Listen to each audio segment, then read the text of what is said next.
एक गलती ना होती तो बच जाती सभी की जिंदगी, नहीं क्रैश होता प्लेन। प्लेन क्रैश होने से पहले पायलट ने भेजा था मैसेज।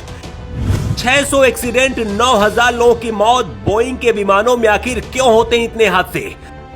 आसमान में उड़ान भर चुका था विमान, फिर कैसे आ गया जमीन पर? कौन सी गलती पड़ गई भारी?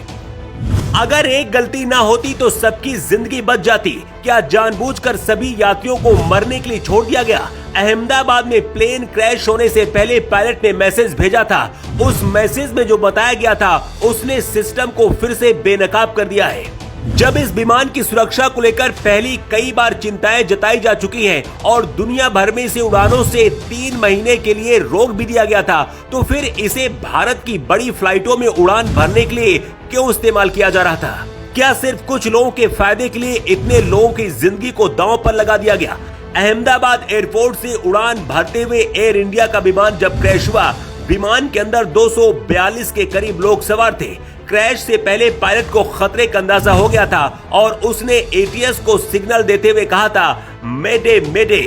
किसी भी फ्लाइट में मेडे कॉल एक इमरजेंसी मैसेज होता है जो पायलट उस वक्त देता है जब विमान किसी गंभीर संकट में हो या फिर यात्रियों या फिर क्रू की जान खतरे में होती है। जैसे विमान का इंजन फेल हो जाना, विमान में आग लग जाए, हवा में टकराने का खतरा हो या फिर हाईजैक हो जाए प्लेन, तो ऐसी स्थिति में पायलट ये सिग्नल एटीएस को भेजता है। लेकिन एटीएस सिग्नल मिलने के बाद भी कोई मदद नहीं कर पाया।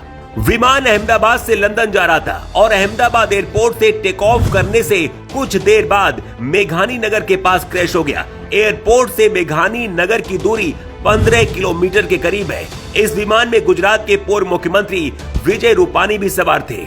एयर इंडिया का ये प्लेन डॉक्टरों के हॉस्टल पर जा गिरा और फंस गया। तस्वीर में भी आप इसे देख सकते हैं कि कैसे अस्पताल की बिल्डिंग में ये प्लेन फंसा हुआ है।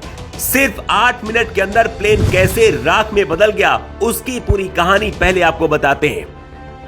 ये air India Boeing 787 dream liner विमान बड़ा एयरक्राफ्ट है। बताया जा रहा है कि 11 साल पुराना एयरक्राफ्ट है। दोपहर 1:30 पर टेक ऑफ से पहले रनवे के बीच में था।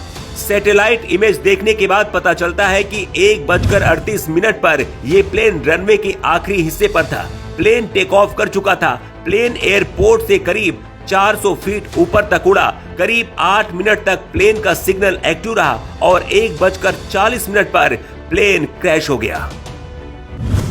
एयर इंडिया का जो विमान क्रैश हुआ है 2020 से 2022 के बीच बोइंग 787-8 की मैन्युफैक्चरिंग क्वालिटी पर सवाल उठ चुके हैं। विमान की चौड़ी बॉडी को कई हिस्सों में बनाकर जोड़ा जाता है। इस दौरान रिपोर्ट्स में खुलासा हुआ कि कुछ विमानों में बॉडी के जोड़ ढीले हैं, उनके पैनल्स के बीच गैप रह गए थे और कार्बन फाइबर हिस्से ठीक से फिट नहीं हुए थे। इसके बाद FAA को भी कई बार दखल देना पड़ा और बोइंग को अस्थायी रूप से डिलीवरी रोकनी पड़ी थी। अप्रैल 2024 में बोइंग के एक वरिष्ठ इंजीनियर ने न्यूयॉर्क टाइम्स को दिए गए अपने एक इंटरव्यू में दावा किया था कि ड्रीम लाइनर की बॉडी के कई हिस्से हवा में टूट सकते हैं क्योंकि उन्हें जोड़ने की प्रक्रिया में बदलाव किया गया है।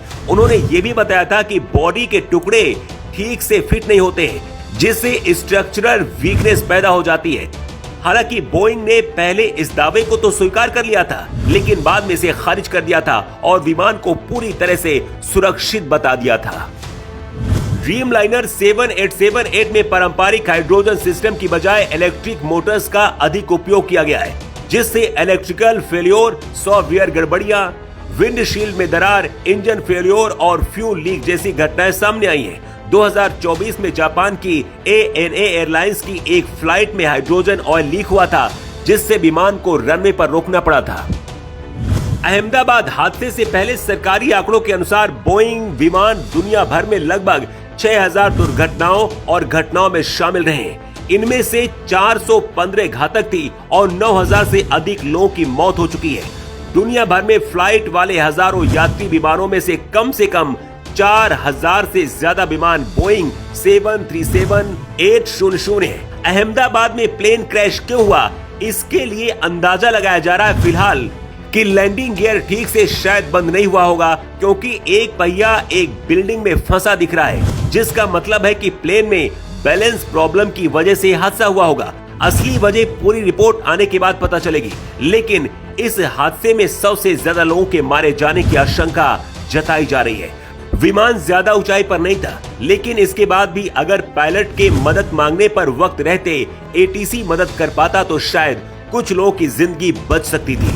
वैसे इस हादसे के लिए आप किसे जिम्मेदार मानते हैं? कमेंट बॉक्स पर लिखकर जरूर बताएं।